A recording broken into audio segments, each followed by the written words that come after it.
आई वडिलांना पैशांची गरज नव्हती, फक्त मुलाच्या एका फोनची होती. 10 बाय 10च्या छोट्या खोलीत एक आई, वडील आणि त्यांचा एकुलता एक मुलगा राहत होते.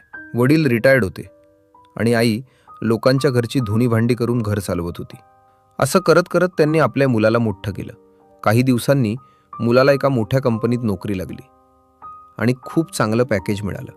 त्या दिवशी वडिलांच्या डोळ्यात पाणी आलं. त्यांना वाटलं, आज आपल्या कष्टाचं फळ मिळालं. दररोजप्रमाणे आई मुलाला फोन करते. बाळा, निघालास काडे? मुलगा आनंदाने बोलतो, हो आई, आज काहीतरी गोडधोड कर, मी तुम्हाला एक छान बातमी देणार आहे. मुलगा आनंदात घरी येतो आणि म्हणतो, आई, बाबा, कंपनी मला परदेशात पाठवत आहे. माझ्या कामावर ते खूप खुश आहेत.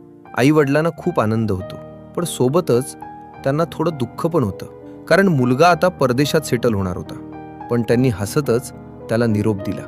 मुलगा म्हणाला, काळजी करू नका, मी दर महिन्याला पैसे पाठवेन. हळूहळू मुलगा आपल्या कामात इतका बिझी होऊन जातो की तो आपल्या आईवडिलांना फोन करायलाच विसरून जातो.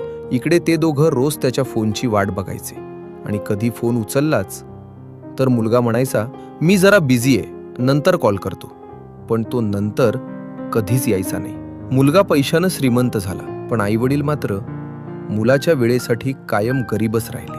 प्रत्येक आईवडिलांना आपली मुलं यशस्वी झाली की आनंदच होतो, पण मुलांना पण कळले पाहिजे की त्या यशामुळे माझ्या आईवडिलांना काही त्रास तर होणार नाही ना.